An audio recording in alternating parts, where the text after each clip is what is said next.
Hello and welcome to another one of our Clubhouse expert webinars. I'm Julie Creffield from The Fat Girl's Guide to Running, and today we have the fabulous Mel Wells from the Green Goddess Life. Hi Mel.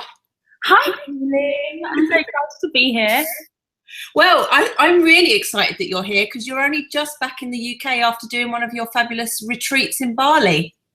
Yes, that's right. I actually did 2 retreats back to back here in Bali. So I spent a whole month out there, and I just landed yesterday, day before yesterday. Wow. Yeah. No jet lag for me.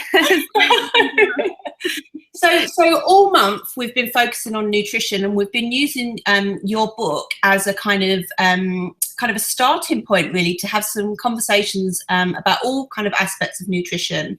And I wrote a book review of your book, which I loved. And I must admit, I had to read it a few times through before I started to love it, because I had a few kind of things that got me right from the start, which I'll talk about a little bit later. And the ladies had different kind of views on it as well, and they've submitted lots of different questions about kind of things that really resonated with them, and then things that they kind of struggled with. So I'll be really interested to hear if kind of some of the clients that you work with have similar kind of issues, I guess. Okay. But I think perhaps what would be really useful is for you to perhaps explain what it is you do and how you help women to make peace with their bodies and to start enjoying food and stuff. Sure. Well, my work is really around having a good relationship with food rather than the food itself.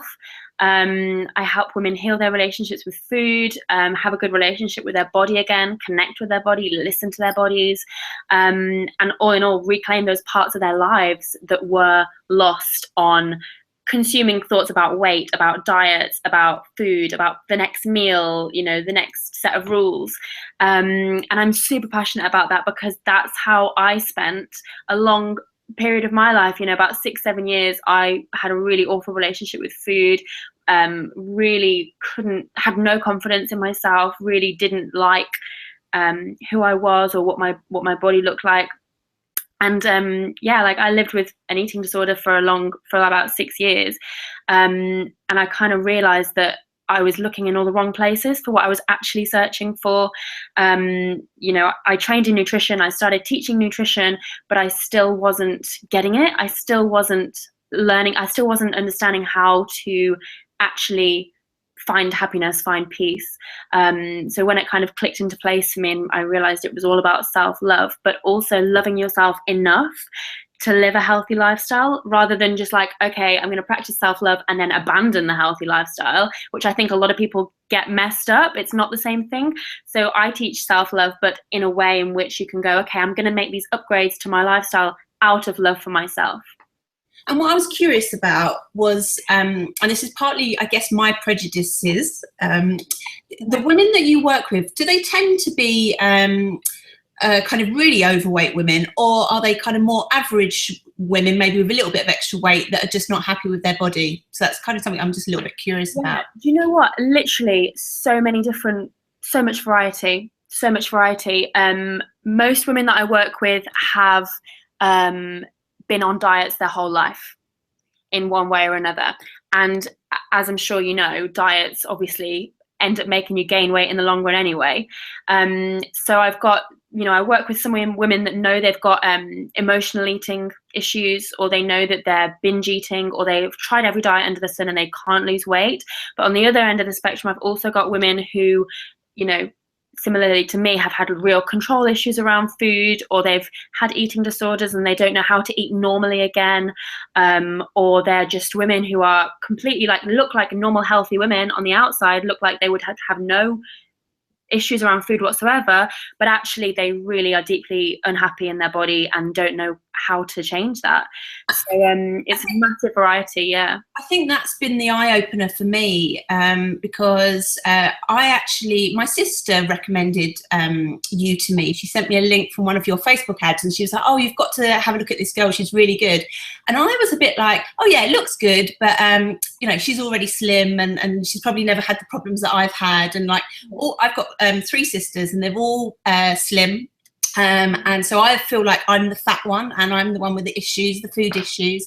And I think what I've realised over time is that having food issues and kind of issues to do with body confidence and self-worth are not unique to overweight women. And I think through reading your book, it's really helped me to get rid of some of those prejudices and to realise that actually it's all women face these issues.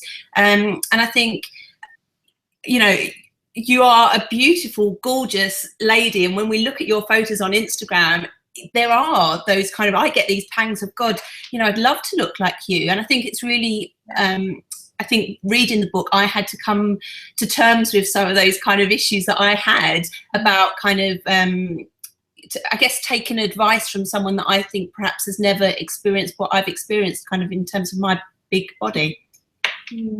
Yeah, it's not. Thank you for sharing that with me, by the way. It's not something that I've you know, it's not the first time I've heard that said to me. And you know, in response to that, I will, you know, there's a part of my book that talks about it as well. It's not, you don't start having body image problems when you get to a certain size, or when you know, you don't lose those body image problems when you drop a certain amount of weight. And I witnessed that firsthand because my weight fluctuated so much. I was up by about 3 stone, down by 3 stone. Like I had dress sizes ranging from like 5 different sizes in my closet. And I thought when I lost a certain amount of weight that I would suddenly love myself, and I didn't. Like I've been a lot thinner than this and hated myself and literally hated my body, covered myself up. I've been bigger than this and felt the same. I've been more muscly than this and felt the same. Like it's all up here. It really is. Yeah. And you know, you can be a size 8 and hate yourself, hate your body. You can be a size 18 and hate your body, or you can be those sizes and love your body. Yeah. And you know, I know women at both ends of the spectrum that literally are completely in love with their bodies, and it radiates out of them like pure happiness. So that's definitely what I'm trying to convey. Is it's not, you know, we're all so quick to pass judgment on people, and I'm sure, you know, even when I was really sick, you know, really in a bad place, I'm sure to a lot of people I probably looked great on the outside, but I was literally abusing myself every day with food. And it just shows you can't really tell anything about a person from just appearance alone. And I think that's what's really great about kind of the work that we both do, is that we're really on the same page with a lot of those things. You cannot judge, you know, somebody's health or happiness from kind of how they look. So I'm going to jump into some questions because we've got loads from the ladies in the Clubhouse, and I've got some notes here. So we've got a question from Leslie, and I think this is a question that kind of resonates with a lot of us, and it's about kind of self-sabotage. So one of the things I loved in your book, but it also really frustrated me, and it kind of shows kind of that diet kind of mentality is so ingrained, is that right early on in the book you said, you know, there shouldn't be diet rules. But I was still kind of flicking through the book to get to the point where you told me what to do. I know. I know. You know what, right? When I was writing the book, I was like, because it's so funny that you said that, right? Because when I was writing the book, I was writing it for my former self, like how I would have wanted to read it. And as I was writing it, I was thinking, they're going to get to a point and they're going to be like, yeah, where are the freaking rules? Where's the meal plan? Tell me what to do.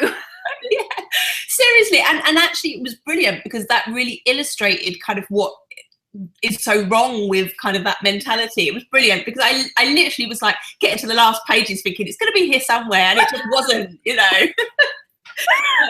So I think you know, in the Clubhouse there are ladies that are following diet plans. There are ladies on Weight Watchers and Slimming World and doing all sorts of things, and we've never really focused on nutrition because I'm not a nutritionist, and I've never found a nutritionist that I felt really resonated with the work that we did do in the Clubhouse. And I also feel like it's up to the women themselves to decide what they want to do.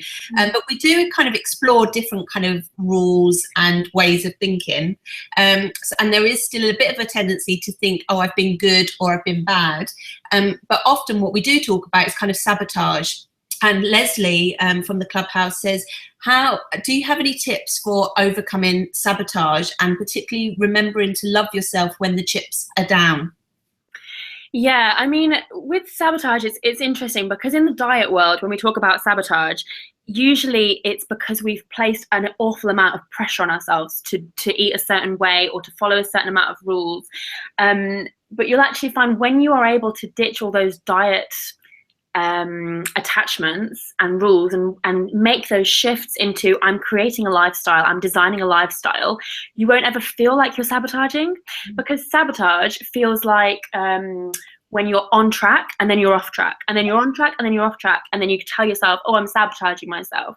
But if you get rid of the track entirely and stop thinking about whether you're on a wagon or off a wagon, on a track, off a track, stop judging yourself good or bad, you're able to change the way that you view things. And you go, you know, if you have one biscuit or something, it doesn't mean that you have to have 28 more biscuits and then have, you know, a McDonald's or a takeaway and then have dessert. It doesn't mean that you have to do that, but as soon as you tell yourself, oh, I've sabotaged myself, or I'm sabotaging, or I'm having a bad day, or I'm off track, then you're giving yourself permission to just go, oh, sod it, and everything else goes out the window. So I think, you know, self-sabotage happens to all humans in all areas of our lives. But I think in the diet world especially, we're putting way too much pressure on ourselves to get it right, to do it perfectly. And that is when we're bound to whatever this sabotage means. It means, you know, going off track, having a binge, breaking the rules. If, you know, whatever we're trying to control the most, we'll end up feeling like we're being controlled by that. Yeah. So, drop the control, you know, stop trying to be so perfect and get it right. And you will notice that if you have more flexibility, if you have more, you know, balance, and you're not on this constant, I've got to do this right, then you won't notice, you're not going to be sabotaging yourself. We're setting ourselves up for failure in the first place by doing that. And then, you know, obviously, I think it must be really difficult for you to manage that group with all conflicting rules and diets. It must be it must be really a handful.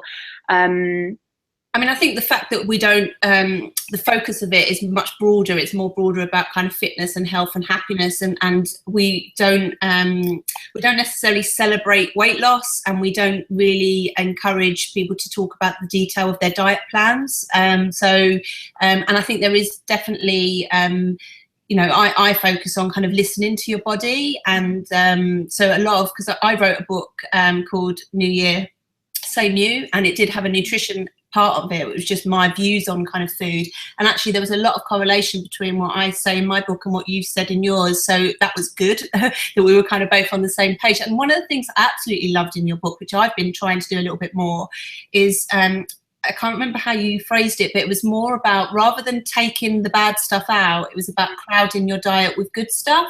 Yeah. And I've really started to enjoy kind of crowding out foods that don't really make me feel great, with other foods that are kind of, which tend to be more kind of vegetable based. So I'm having much more veggies just by kind of crowding it in rather than taking out bad stuff. That's just it. And that's, again, like looking at the whole psychology and just the wording and approach around all diets. It's all about, what are we cutting out?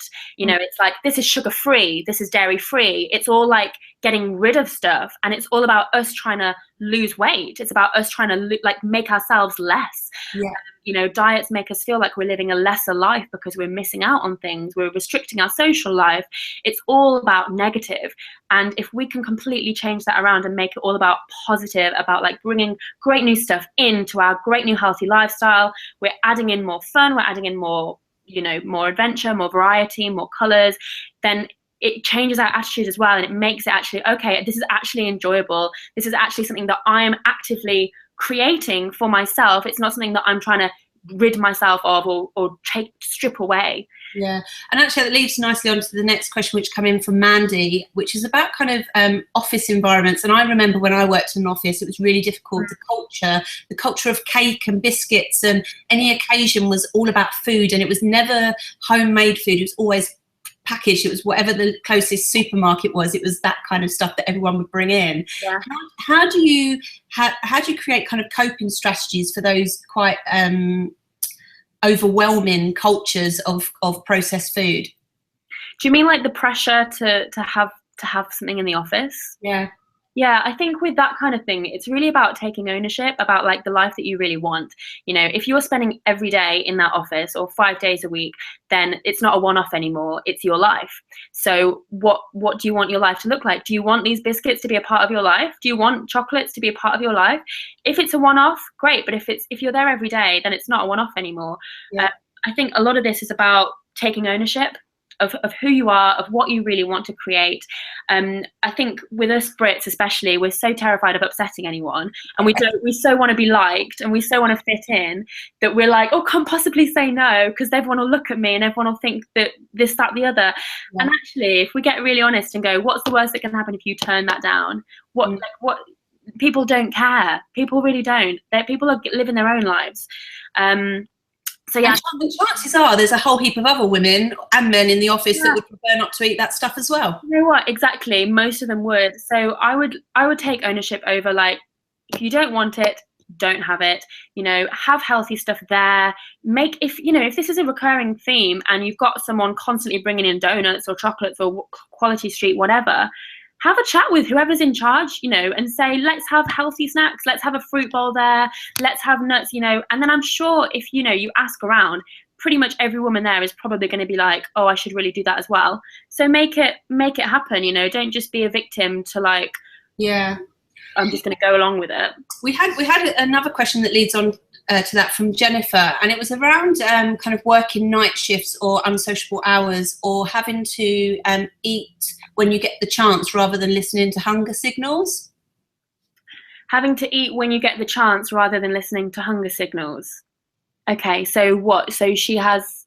So I think she works night shifts, so she's not eating at kind of normal kind of meal times, and often if she gets a break, she has to have her meal then, even if she's not hungry. Right. Okay. So what's the question?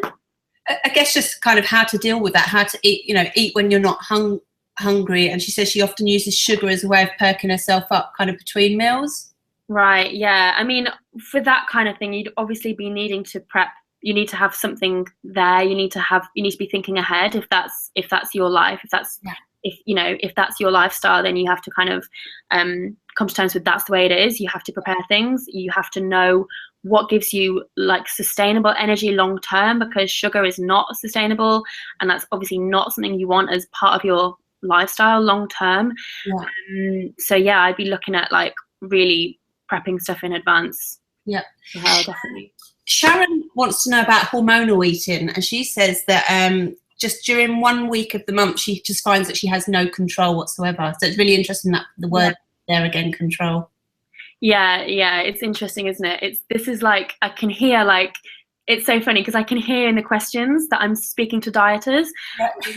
Like, yeah, I mean, first of all, the control thing, like that needs to you need to let go of control. Like you need to surrender that and actually just go, okay, I'm surrendering. I'm going to listen to my body's intuition. Then you won't feel the need to clutch so hard at control. The other thing as well with the period thing is I'd be really wary of, there's one side of things that says, I'm going to listen to my body. It's my time of the month. I have less energy. I'm more emotional. I do just want to curl up. I don't want to work out. I'm listening to my body.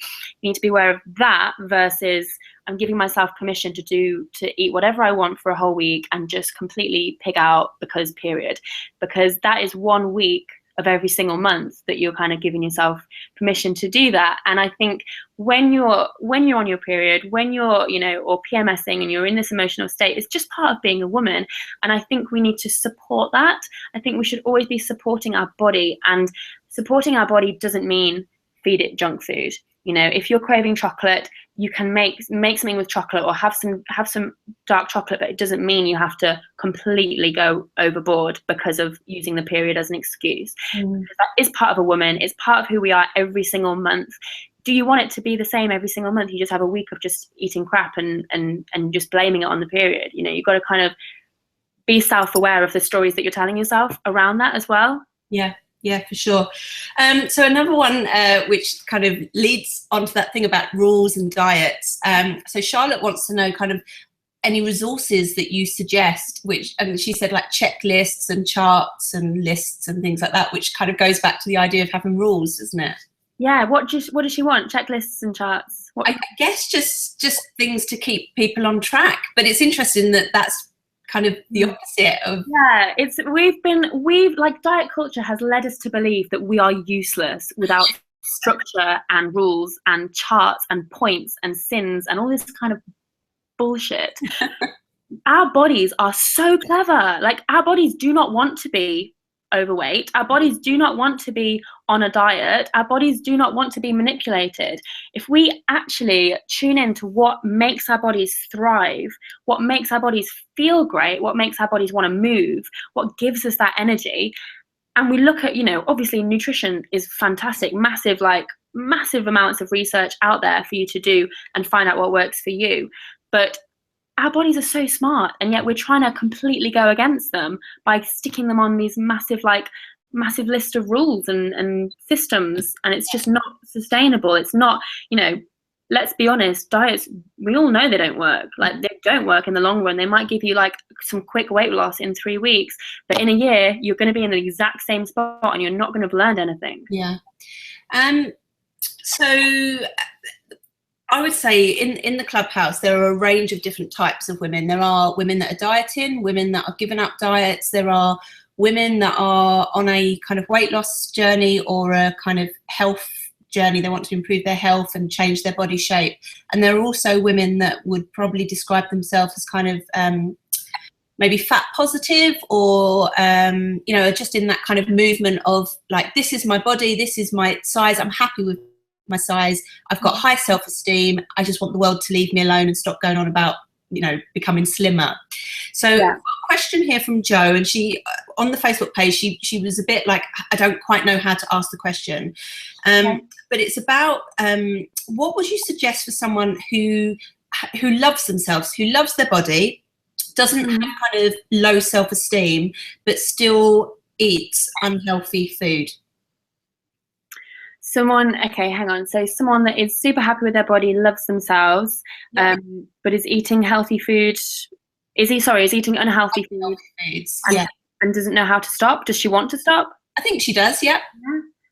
Well, loving yourself, like, show your body that you love her, basically. Yeah. I think I get the question, because a lot of your book and a lot of other kind of movements that are around kind of self-care imply that kind of weight gain is often to do with not loving yourself.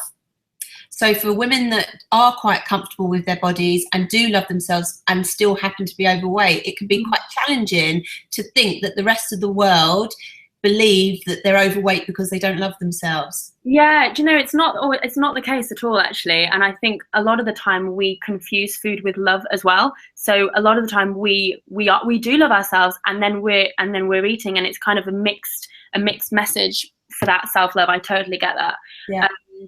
Yeah. I mean, if she wants to eat healthier and have a healthier body, then it's all about eating foods that are loving towards your body, towards your insides. It's not about loving how your body looks in the mirror. It's very different to if you think about like a relationship, like in the book I always talk about you're in a relationship with your body.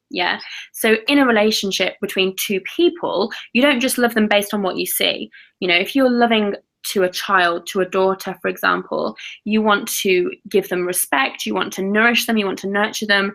There's a lot more to a relationship than just I love how it looks. So same thing with your body. There's a lot more to that relationship than just I love how it looks, so I'm happy. It's about loving it, it's about nurturing it, it's about respecting it. When we're eating junk food all day, it doesn't feel respectful at all, does it? It's about really respecting your insides, about having that, that vision of long-term health.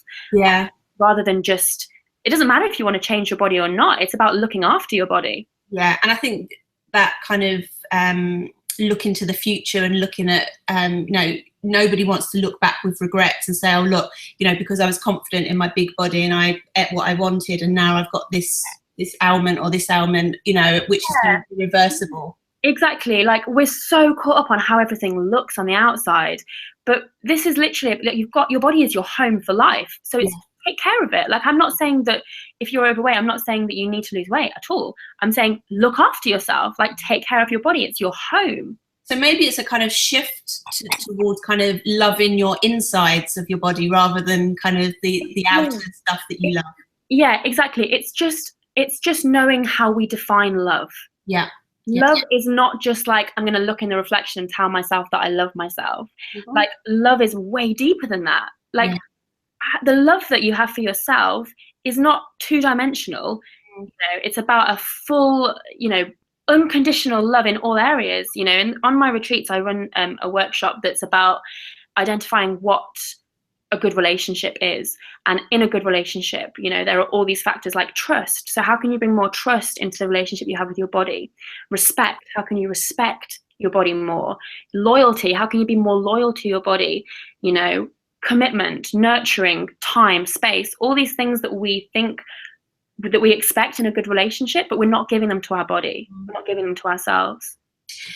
Do you think, so I recently run a retreat in May, and we took a group of women out, and there was a lot of love going on. You know, we talked about love, and it was just a very kind of loving environment, very safe. And the women have come back, and the women on the retreat are still in contact, and they're meeting up with each other and all of those kind of things. And I guess I wonder, how can you recreate that kind of retreat environment for women that can't come on your retreats? Do you think women should be taking themselves off for their own mini retreats in some way? Do you mean to meet other women? Just to have some of that kind of self-love and that kind of time to reflect. Yeah, I mean, I think time by yourself, taking yourself on like little dates, pampering yourself, like giving, I think a lot of it is just asking yourself every day, am I supporting myself? Am I supporting what I want? You know, a lot of the time it's about getting clear on what you really want, and are you doing something every day to support that? And I would say a lot of the women in the Clubhouse, not all, but many of them have children and are kind of caregivers and have husbands to look after and partners. So quite often their self-care is quite low down on the Totally, I totally get that. I mean, a lot of the women that I work with are same boat and find themselves constantly giving out and not recharging their own batteries by themselves. And if you keep doing that, you're gonna leave yourself like energetically in debt to yourself. And you know, if you are giving yourself this self-love, this self-care, this time to recharge, to do those things that light you up, to make you feel like a goddess, you're going to show up as a better mum, you're going to show up as a better wife, as a better friend. And people respect your boundaries and respect your time a lot more when you respect your own. What tip would you give there was a couple of ladies that said that they couldn't get on with the idea of thinking of themselves as goddesses. What tips would you give to somebody who really has that kind of barrier? And you know, the word goddess does imply beauty kind of in its traditional sense, and the imagery that we have, you know, on TV and stuff around being a goddess is one thing, and I think what you're talking about is something very different. But for a lot of women, I think they struggle with that term. Every woman is a goddess. Every woman is completely born a goddess. If you are struggling to claim that, to take that on, small steps, I would advise, like, just every day, getting self-aware and having those little conversations with yourself all the time, like those little pep talks. You know, if a woman says to me, like, I don't feel comfortable with the term goddess, or I don't feel like one, I would first of all ask, like, are you being supportive of yourself? Are you supporting yourself right now? You know, because a lot of the time it's just a lack of self-belief. If you can give yourself those little pep talks and kind of go, oh, you did, like, I like the way you dealt with that, or like, you did quite well today, or you did this today, like keeping yourself like pumped up and like in the zone, giving yourself those little pep talks, I think is a great start.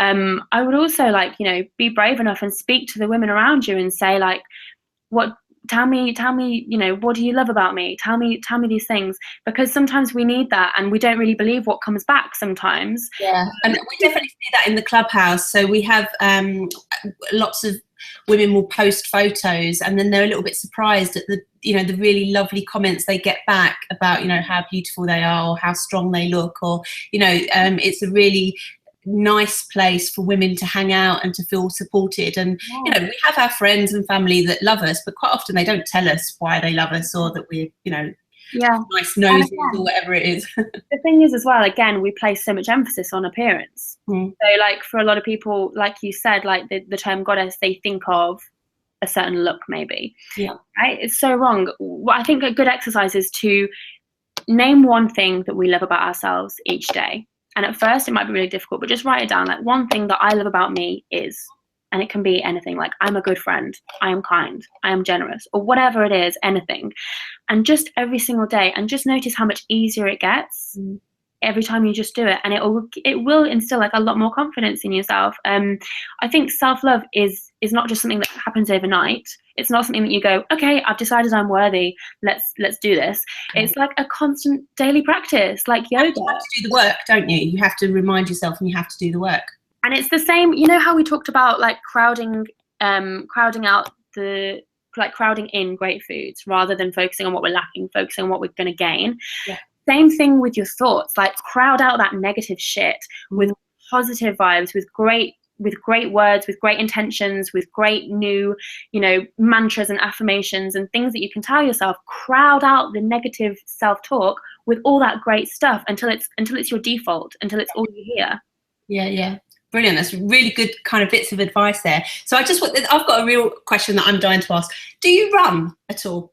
Oh, I do actually love running. I'm not running at the moment, but before I went to Bali, I was running a couple of times a week. I didn't run in Bali because it's so hot. But I do like to run. I'm not like an amazing runner, but I do enjoy it. Yeah, cool. And have you always enjoyed yoga? Yeah, I think I have, but my reasons for doing yoga have changed a lot over the years. So when I first got into yoga, it was like, okay, this is going to change my body. Yes, like I'm going to be a yoga person and all the yoga things. And it was very much like I'm going here for the physical aspect. But over time, like the more and more I've gone, the more it's become about mentally. For me, getting out of my own head, or just getting on the mat. Like I used it a lot when I've been through bad times in my life. I've always found peace by going to yoga. So it's not about working out at all for me anymore. It's more about solitude, about meditation and prayer. So yeah, I would say, you know, actually, the very first yoga class I had, I hated it so much that I ran for the door and got marched back onto my mat by my teacher. And he said, "Release the drama." And I was like, how rude. I struggle with yoga. I like the concept of it. I hate the physical side of it because I have no strength and I'm really inflexible and things like that. But I do have a yoga mat, and I've started doing yoga with my daughter. And we also did some yoga on our retreat, and the guy that was leading the session said this really kind of cool thing, which was like it or don't like it, I don't care. Like it's like you don't have to like it, that's not the point. It's about kind of, you know, finding yourself. And I also recently met Jessamine Stanley. I don't know if you know of her. Kind of the American kind of Instagram kind of lady, and she was saying the same thing, that actually the bits of it that are difficult are the bits of it that you have to face, and through facing that you are kind of getting closer to who you are as a person, which I quite like. Well, it's the same with life. You know, there's so many correlations between, you know, what we learn on the yoga mat and what we put into practice in real life. You know, the things that we most resist are the things that we most need to do. The things that we're most scared of doing are the things that's going to help us grow the most. So this is why I love yoga, because just the whole message around it is so relevant to how we live our lives. I think a lot of yoga as well is about finding comfort in the discomfort and remaining calm. And same with life. You know, we've got to learn to remain calm, to find that comfort in the discomfort, to know that things are always changing, it's never the same. And another reason that I love yoga as well is because it's not focused on the outcome. It's not focused on numbers or tracking or how much you can lift or how far you can run. It's, you know, even when you get a pose, there's no perfect pose. It's just constantly evolving. It's like commitment to the journey rather than the destination, which is what I believe in. I think there's one final question that I want to ask you about, and it's something that's come up in the Clubhouse this week, and it's about kind of teenagers. So we, in the Clubhouse, we don't have any teenagers. I think the youngest person that we have is kind of late 20s or something. But we have lots of kind of teenage daughters or nieces and things like that. And somebody asked the question whether they thought that your book was relevant for teenagers. And you know, I think as you get older as a woman, you realise it's more about the journey and you start to look inwards. But when you're a teenager, everything's about looking outwards. So what do you think? What do you think about kind of the state of things for really young girls? Yeah, I mean, I definitely think it's suitable for teenagers, because I was actually writing it hoping that it would be suitable for teenagers as well, because that's when I was starting to really lose my mind around food and diets when I was a teenager. I do actually think that because of the internet, like we can say, you know, oh, the internet's terrible, like there's so much exposure and, you know, they're seeing so much and they're so young. But actually, on the flip side of things, they're getting exposed to so many different opinions that I think it is making them a lot more self-aware and a lot more able to take on everyone else's stuff but create their own opinion. So I do think that you know, as much as you know, teenagers are living on Instagram and living in this world that is all about how you look, I do think the more people that are online voicing important opinions, and the more people that are online being kind of role models and actually giving different, like speaking with substance, I think people can actually, they're getting able to develop their own minds a lot earlier as well. Yeah. Brilliant. Well, I've come to the end of my questions. I mean, there's a lot for us to think about, and I know a lot of women will watch the webinar on Catch Up, and we store it in our little kind of Clubhouse area. So I just want to say thank you, but also if women want to find out more about what you do, what's the best way to kind of find out more? Yeah, my website is melwells.com, so just head over there. I've got a few different things going on. I have like a Revolution membership, which is like live Q&As every month and different workshops. My main program is the Academy, which is going to be reopening in September. So that's kind of my signature program to help you completely change your relationship with food. And yeah, obviously the book is there for anyone that needs it. But yeah, just come find me on Facebook and Instagram. Brilliant, thank you. So finally, I just want to, for anybody that's watching this that isn't currently a Clubhouse member, just to kind of, I guess, give you an overview of what we do in the Clubhouse. Yes, it is a running club, it's an online running club, and we offer a lot of the same things that you would find in a traditional running club, but we also offer a lot more. So we do themed mindset, different themed mindset things each month, and we have a different expert. And for next month we have the fantastic, where's her book gone, the fantastic Gay Richardson, who is the author of The Wardrobe Diet, which is nothing to do with dieting and more to do with how you can buy less, wear more, and always feel fabulous. So we're going to have a month looking at how we kind of dress ourselves. And if you want to become a Clubhouse member, it's just £59 for the year, and you can become a member on the website, which is www.twofactorrun.co.uk. Just once again, thank you so much, Mel. It's been brilliant, and I know that your book has really, really helped us this month. Thank you so much. All right, bye.